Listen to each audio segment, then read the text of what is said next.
आपकी दाढ़ी बिखरी है, आज आपकी जुल्फें बिखरी है, आज आपकी आंखों में आंसू है, आज आपके दामन पर खून के जो है वो आसार हैं, आपके दामन पर गर्दो गुबार है, या रसूल अल्लाह वजह क्या है? तो हुजूर अलैहिस्सलाम के हाथ में एक बोतल थी, हुजूर ने वो बोतल दिखाई और बोतल दिखा करके फरमाया, अब्दुल्ला सुबह से लेकर अब तक मैं हुसैन के मक्तल में था, अब्दुल्ला सुबह से लेकर अब तक मैं हुसैन के मक्तल में था, हुसैन की कत्लगाह में था, हुसैन और उसके साथियों का खून उठा उठा करके इस शीशी में, इस बोतल में जमा कर रहा था। अब्दुल्ला इब्न अब्बास कहते हैं, जब मैं ख्वाब से बेदार हुआ तो मैंने दिन तारीख को नोट कर लिया, और जब इमाम हुसैन की शहादत की खबर आई तब पता चला कि जिस वक्त मैं ख्वाब देख रहा था उसी वक्त इमाम अली मकाम की शहादत हुई थी। ऐसा ही ख्वाब सैयदा उम्मुल मोमिनीन उम्मे सलमा भी बयान करती है। मेरे आका अलैहिस्सलाम के दीवानों, क्या किसी की शहादत के मौके पर हुजूर इस तरह खून समेटते नजर आए? क्या किसी की शहादत के मौके पर इस तरह जुल्फें बिखरती नजर आई? किसी की शहादत के मौके पर इस तरह दाढ़ी बिखरती नजर आई? ऐसा क्यों हुआ? और याद रखना, फिर शहादत गाह भी घर के करीब नहीं है, शहादत गाह भी घर के करीब नहीं है, बहुत दूर लाया जाता है, मैदान में ठहराया जाता है, 22,000 के लश्कर को 72 से मुकाबला करवाया जाता है, और 3 दिन भूखा प्यासा रख करके दर्दनाक अंदाज में शहादत होती है। वजह क्या थी? मैं फलसफे शहादत नहीं बयान कर रहा हूँ, सिर्फ अपने जवानों की तवज्जो चाहता हूँ। करबला सुनने के लिए आने वालों, करबला की दास्तान सुनने के लिए आने वालों, इमाम हुसैन का पैगाम सुनने के लिए आने वालों, मुझे बताओ, कोई ये कह सकता था कुरान और अहले बैत को आका ने छोड़ा है तो कुरान तो मुझे पढ़ना नहीं आता? तो गोया के बताया जा रहा है, जिसको कुरान पढ़ना नहीं आता, जो कुरान नहीं जानता, वो करबला में किरदार हुसैन देख ले, उसको समझ में आएगा कि कुरान का तर्जुमा क्या है।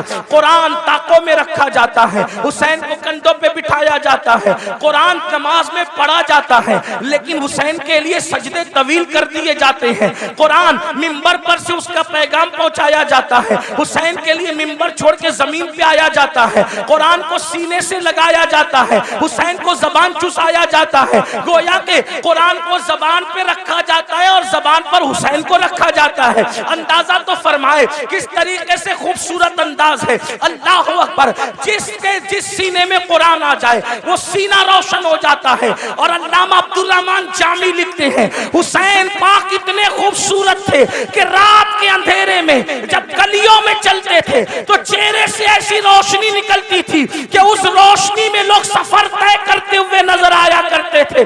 कुरान भी नूर है, हुसैन भी नूर है, कैसा नूर है? तो मेरे इमाम कहते, तेरी नस्ल पाक में है बच्चा बच्चा नूर का, तू है आईने नूर, तेरा सब घराना नूर का, एक सीने तक मुशाबे, एक वहां से पांव तक हुस्न सिद्दैन उनके जामों में है नीमा नूर का। अब मुझे बताओ, अल्लाह के रसूल फरमा रहे हैं, 2 भारी चीजें छोड़ के जा रहा हूं, इनको पकड़ना, गुमराह नहीं हो सकते। एक कुरान है, दूसरी मेरी अहले बैत है। इमाम मैदान में आए और मैदान में आने के बाद वक्त का सबसे बड़ा मुजरिम, वक्त का सबसे बड़ा गुंडा, वक्त का सबसे बड़ा पलीद, वक्त का सबसे बड़ा दीन का दुश्मन यजीद पलीद लईन के सामने मुकाबले के लिए खड़े हुए। अब जरा तवज्जो करना, मुसलमानों गौर करना, मेरी कौम के जवानों गौर करना। इमाम अली मकाम अला जद्दी वाली सलाम मिशन लेकर करबला में आए। कौन सा मिशन? दीन को बचाने वाला मिशन। कौन सा मिशन? दीन के तहफ्फुज का मिशन। कौन सा मिशन? शरीयत के तहफ्फुज का मिशन। कौन सा मिशन? गलबे दीन का मिशन। अब आपसे पूछना चाहता हूं, मेरे आका अलैहिस्सलातु व तस्लीम के प्यारे दीवानों, अल्लाह के रसूल फरमा रहे, 2 भारी चीजें छोड़े जा रहा हूं, एक कुरान है, दूसरी मेरी अहले बैत है। और फिर अहले बैत से मोहब्बत के बारे में इतनी तालीम दी, इतनी तालीम दी, इतनी तालीम दी,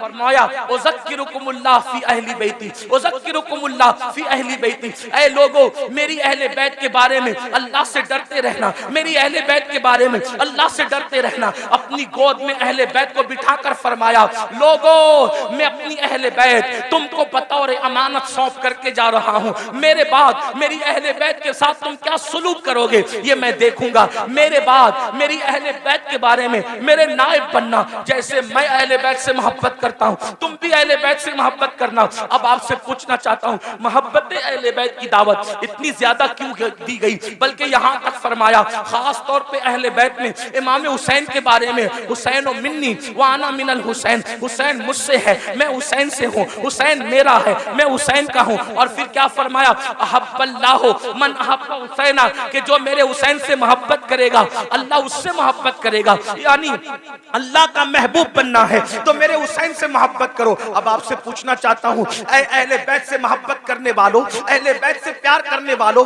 आप मुझे बताओ, जिस चीज से जिसको मोहब्बत होती है वो उसकी नकल करता है। मिसाल के तौर पर अगर किसी बंदे को किसी आलिम से मोहब्बत है तो वो आलिम की नकल करेगा, किसी को क्रिकेटर से मोहब्बत है वो क्रिकेटर की नकल करेगा, किसी को हीरो से मोहब्बत है वो हीरो की नकल करेगा, किसी को बाप से मोहब्बत है वो बाप की नकल करेगा, किसी को माँ से मोहब्बत है वो माँ की नकल करेगा, किसी को टीचर से मोहब्बत है वो टीचर की नकल करेगा। गर्ज के मोहब्बत इंसान को नक्काल बना देती है। जो जिससे मोहब्बत करता है उसी के अंदाज में चलता है, उसी के अंदाज में बोलता है, उसी के अंदाज में सोच बनती है, उसी के अंदाज में फिक्र बनती है, उसी के अंदाज में तखज्जुलात और तसव्वुरात का माहौल क्रिएट होता है। आपसे पूछता हूँ, अहले बैत से मोहब्बत का दावा करने वालों, मेरे आका ने तो ये फरमाया, जो मेरे हुसैन से मोहब्बत करेगा वो अल्लाह का महबूब बन जाएगा। अब बताओ, मौला हुसैन से प्यार करते हो, मौला हुसैन से मोहब्बत करते हो? यकीन जाने पूरी दुनिया के अंदर इंसान इमाम अली मकाम से मोहब्बत का बड़ा दावा करता है, लेकिन एक चीज तुमसे पूछना चाहता हूँ, हजारों के इस मजमे में ऐ आशिकाने रसूल, ऐ आशिकाने हुसैन, मुझे बताओ जिस चीज से इमाम हुसैन ने नफरत की है, आखिर हमारी जिंदगी के अंदर वो चीजें क्यों नजर आती है? जिस चीज से इमाम हुसैन ने नफरत की है आज वो हमारी जिंदगी में क्यों है, वो हमारे माशरे में क्यों है, वो हमारे समाज में क्यों है? आप कहेंगे कौन सी चीज से नफरत की है और कौन सी चीज हमारे माशरे में और समाज में मौजूद है? आइए मैं आपको बताऊं, कुछ चीजें मैं गिनाता हूं, उसके बाद हम खुद ही सोचेंगे। ज्यादा देर तक आपका इम्तिहान नहीं लूंगा, लेकिन तवज्जो करना, ऐ इमाम हुसैन के नाम पर इस महफिल में आने वालों, खड़े रहकर बैठ करके तकलीफ में गुफ्तगू सुनने वालों, याद रखना इमाम से सच्ची मोहब्बत कर लो, क्योंकि इमाम की मोहब्बत का सिला क्या है? आका इरशाद फरमाते हैं, जो मेरी अहले बैत से मोहब्बत करेगा जन्नत में जहां मैं मोहम्मद रहूंगा, अहले बैत से मोहब्बत करने वाले भी मेरे साथ रहेंगे। सुभान अल्लाह, सुभान। इस मोहब्बत का नाराए रिसालत, अल्लामा सैयद अमीरुल कादरी साहब क़िबला, इस मोहब्बत का सिला क्या है? हुजूर के साथ जन्नत में जाओगे, लेकिन मोहब्बत करो, मोहब्बत के नाम पे चीटिंग ना करो, मोहब्बत के नाम पर हेरा फेरी ना करो, मोहब्बत के नाम पे दिखावा मत करो, मोहब्बत करो अल्लाह अल्लाह। अब देखो, मोहब्बत का तकाजा ये है, जो जिससे मोहब्बत करता है उसके तरीके पर अमल करता है, जो जिससे मोहब्बत करता है वो जिस चीज से नफरत करे उससे नफरत करता है। मिसाल के तौर पे एक हदीस में पढ़ता हूं, देखो मोहब्बत का मफहूम समझ में आएगा। अल्लाह अकबर, मदीने मुनव्वरा की सरजमीन है, मदीने की सरजमीन पर एक शख्स अपनी ऊँटनी को पाजेब पहना करके, अपनी ऊँटनी को पाजेब पहना करके ले करके जा रहा है। पाजेब समझते हैं पैर के अंदर, बैठ जाओ आप लोग, बैठ जाओ।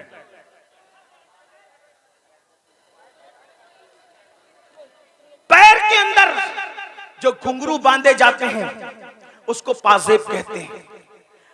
पाजेब किसको पहना के ले जा रहा है? ऊँटनी को। तवज्जो करना, माए और बहनें भी मौजूद है, उनकी भी तवज्जो। ऊँटनी को पाजेब पहना कर ले जा रहा है, छम छम की आवाज ऊँटनी के पैर में बंधे हुए पाजेब और घुंघरू से आ रही है। उम्मुल मोमिनीन सैयदा आयशा सिद्दीका ने जैसे ही घुंघरू की और पाजेब की आवाज सुनी, फौरन कान पर हाथ रख लिए और अपनी कनीज से कहा, जाओ उस ऊँटनी वाले को मेरा नाम कहना और मेरा नाम लेकर के कहना, खबरदार ऊँटनी रोक दे। जब ऊँटनी वो रोक दे मेरे नाम से तो उससे कहना पाजेब उतार दे। और पाजेब उतारने के बाद उसको कहना, जिस आवाज को अल्लाह के रसूल ने नापसंद किया है उस आवाज को आयशा कभी पसंद नहीं कर सकती। अल्लाह अकबर। मेरी कौम के जवानों, गौर से सुनो, हदीस पर तवज्जो करो। याद रखना, आज कोई अपने आप को कुछ भी टाइटल दे दे, जमीन के अंदर जाने के बाद पोल खुलेगी कौन क्या था। जबान से बड़े बड़े दावे करने वालों, अल्लाह से डरो। अल्लाह के यहाँ अदल है, अल्लाह के यहाँ इंसाफ है, अल्लाह के यहाँ चेक करने का मामला है। अब आदमी अपने आप को जो चाहे कह ले। अल्लाह अकबर।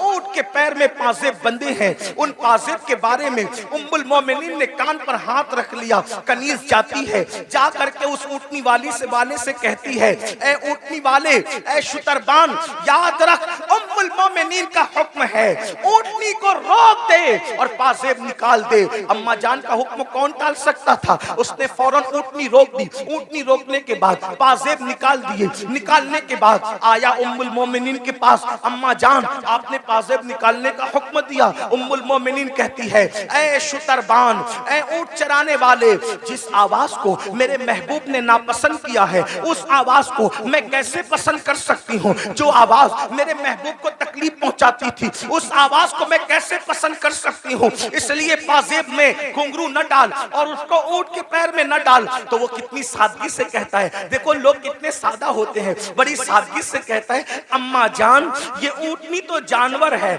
जानवर को घुंघरू पहनाने पर क्या गुनाह हो सकता है? अल्लाह अकबर। तवज्जो करें, अम्मा जान ऊँटनी तो जानवर है, तो जानवर पे तो कोई शरीयत का हुक्म नहीं है, जानवर को पाजेब पहनाने पे क्या हो सकता है? उम्मुल मोमिनीन का जवाब सुनो, फरमाती है, नादान, ऊँटनी तो जानवर है, जानवर, मगर तू तो जानवर नहीं है, तू तो इंसान है।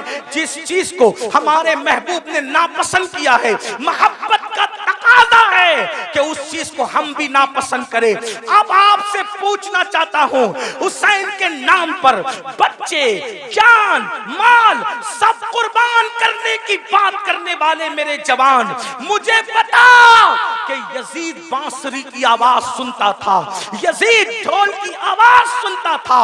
मौला हुसैन इस गैरत के साथ आए थे कि जो आवाज मौसीकी और म्यूजिक की मेरे नाना को नापसंद थी, यजीद प्रमोट कर रहा है। हुसैन ने उसको नापसंद करते हुए उस आवाज के खिलाफ एहतजाज रिकॉर्ड कराया, एहतजाज दर्ज कराया, घर के घर लुटाया।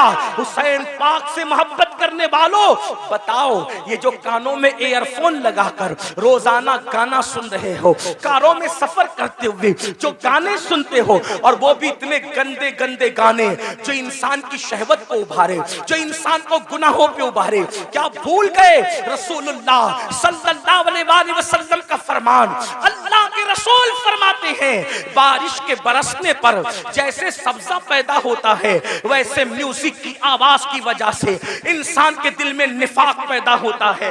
मैं ये तो नहीं कहता कि लोग मुनाफिक हो गए, मगर अल्लाह के रसूल फरमा रहे हैं, म्यूजिक सुनोगे तो दिल में निफाक पैदा होगा। और निफाक किसको कहते हैं? जबान पर कलमा है और दिल में कुफ्र है, ये निफाक है। निफाक इसको कहते हैं कि जबान पे कलमा हो और दिल में कुफ्र हो। और ये किससे पैदा होता है? ये म्यूजिक की वजह से। बताओ, शादियों में म्यूजिक बजाते हो, गाड़ियों में म्यूजिक बजाते हो, और अल्लाह अकबर रात के 2-2, 3-3 बजे तक म्यूजिक में डूबे रहते हो। जानते हैं म्यूजिक का अंजाम क्या है?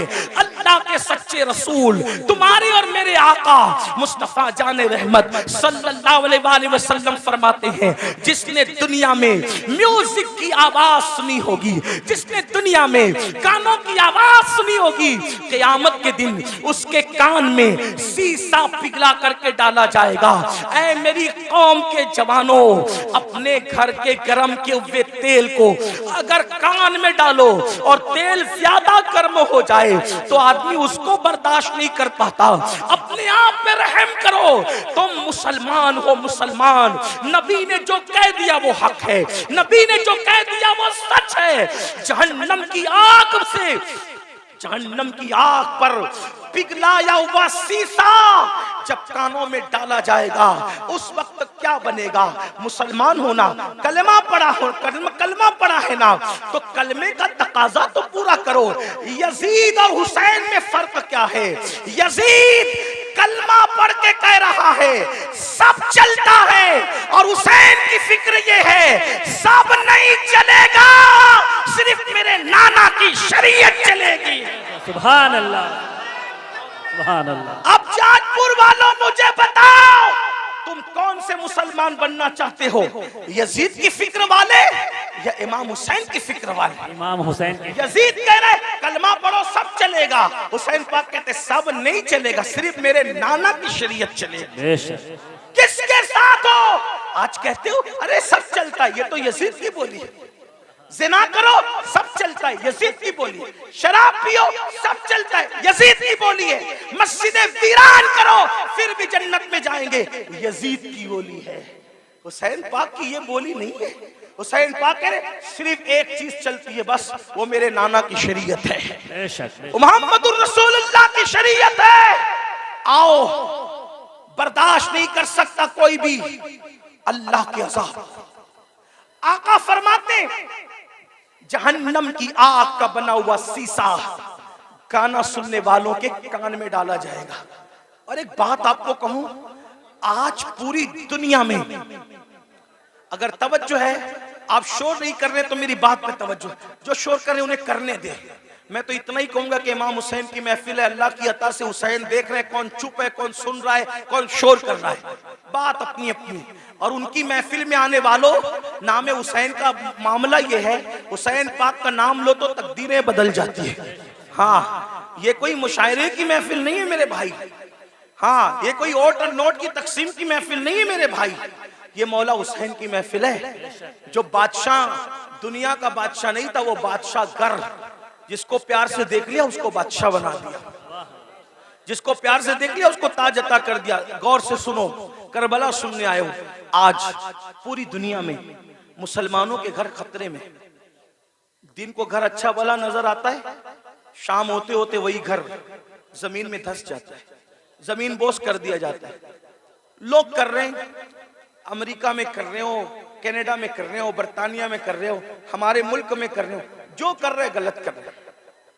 मैं उनकी तायीद नहीं कर रहा क्योंकि वो मेरे सामने है नहीं, मैं उनसे कोई बात नहीं करूं। मैं बात तो आपसे करूंगा क्योंकि आप मेरे सामने बैठे। जो सामने ना हो उससे बात करना बेवकूफी है। जब वो सामने होंगे अल्लाह तौफीक देगा तो उनसे भी बात करेंगे, लेकिन आपसे बात कर रहे हैं। मगर उनसे भी दो जुमले कहता हूं इसलिए कि दीवारों को कान होते हैं। अल्लाह करे इन दीवारों के कान के जरिए किसी के कान तक बात पहुंचे। लोगों को पता होना चाहिए कि जो चूंटी का घर उजाड़े, चूंटी का, अल्लाह चूंटी का घर उजाड़ने वालों के भी घरों को वीरान कर देता है। इंसान के घरों के दुश्मन न बनो। अगर तुम किसी के नशेमन पे बिजली गिराओगे तो अल्लाह तुम्हारे नशेमन को भी खाक में मिला देगा। ताकतवर तुम नहीं हो, ताकतवर सिर्फ अल्लाह है। जिस वक्त यजीद ने हुकूमत के नशे में हुसैन का घर उजाड़ा तो यजीद खुश था।